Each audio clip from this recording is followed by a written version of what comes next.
Hello and welcome once again to C3 here on Brainpulp TV, the show where we go over some of the many card combinations in Magic the Gathering, with the usual emphasis on fun and budget. For today's combo, we're going to start with my favorite card from the Concept Arcade release. No, lamentably I'm not talking about Mantis Rider, but he shouldn't feel so bad. He just combos with anything, he's that good. No, I'm actually going to be talking about the RattleClaw Mystic. Basically, he's a 2/1 creature for 2 mana that can be used to tap for either red, blue, or green mana.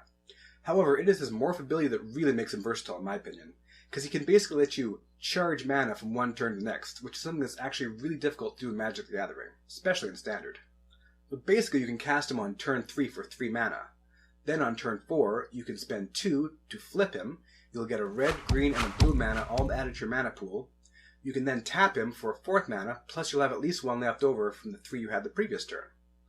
Now here you have 5 mana even if you weren't able to play a 4th land on turn 4. Now this combo's great with big creatures of 5 mana cost or more. For me though, it's all about the dragons with this guy. Not only can he help you ramp up to them right away, but he also kind of fixes any kind of color issues. You no longer need to fear the double blue. Icefall Regent, I'm looking at you. Now the other thing that RattleClaw Mystic does is help combo in any kind of Converge deck. Now Converge can be a tricky mistress, which is kind of why it's so great. Essentially I would say he's Converge deck's best friend.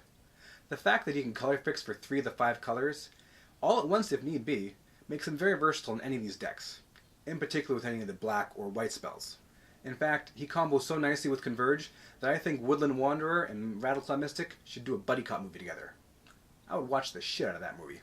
Now in a Converge deck, I would definitely say that his best combo is with Zeta, who is in fact not a Converge spell. However, Infuse the Elements is. So let's assume you have at least 3 mana, which is a good assumption if you have a 4 converted mana cost Zeta on the board. You can attack with Zeta and a morph RattleClaw. Then as a combat trick, you can spend 2 mana of any color, flip the RattleClaw Mystic, cast Infuse with Elements on Zeta with at least 3 to 4 different colors. Zeta gets that many +1/+1 counters, and trample. His ability kicks in and he gives that many +1 counters to the RattleClaw Mystic. And if you happen to have any other creatures, Zeta will put his counters on them. Counters for these guys, or counter for this guy. That's the type of guy that Zeta is. He's the goblin that keeps on giving. He really knows the Christmas spirit.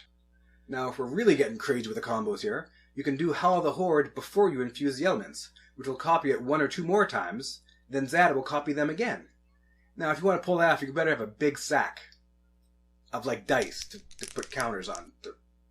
You know what I'm saying. So there you go, that's this week's crazy card combos. There was a bunch in there, but it just goes to show the versatility of the RattleClaw Mystic. If you can think of another really good way to use this guy in any modern deck or standard deck, please feel free to leave in the comments. Otherwise, thanks for watching, and we'll see you next time.